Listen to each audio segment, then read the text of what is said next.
On September 11, 2001, America was viciously attacked by evil forces.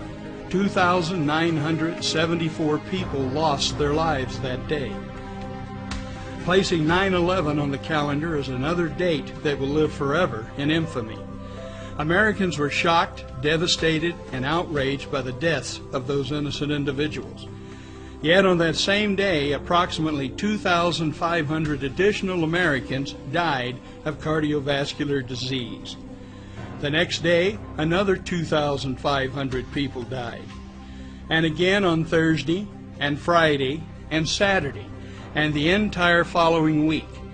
In fact, a total of 75,000 Americans died during the month of September from cardiovascular disease. More than 25 times as many people died of cardiovascular disease that September than were killed by terrorists.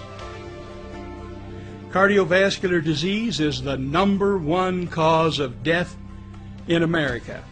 In 2001, over 900,000 people died from this silent killer.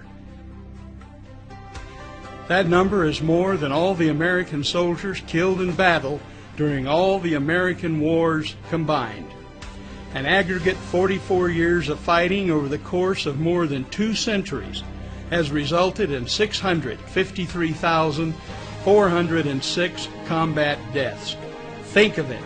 More Americans die in 1 year from cardiovascular disease than died in actual combat from all the wars we have ever fought. On March 28, 1969, President Eisenhower died of a heart attack. Less than 4 years later, President Lyndon B. Johnson died from a third heart attack at the age of 64. He was only 47 years old when he suffered his first heart attack. The following celebrities all died from heart disease before reaching the age of 60. John Candy was only 43 when he died. However, John's father was even younger, dying at the age of 35 from a heart attack.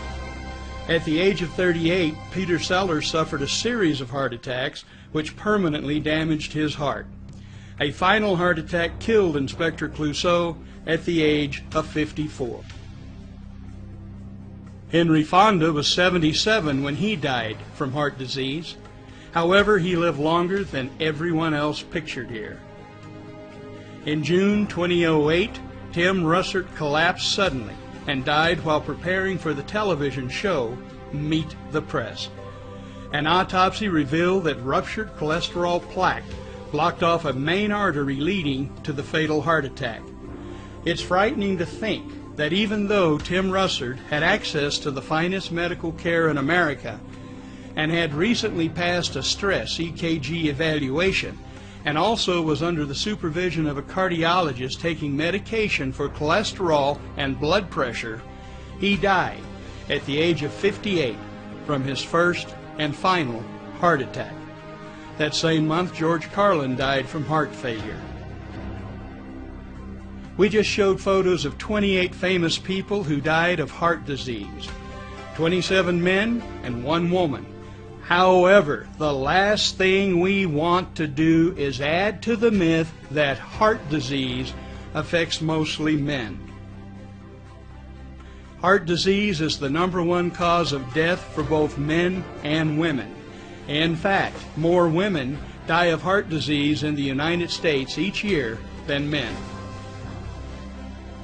In addition, studies show that women are much more anxious about developing breast cancer than cardiovascular disease. There seems to be more news and awareness regarding breast cancer than there is heart disease among women. Yet 12 times as many women will die from cardiovascular disease than breast cancer.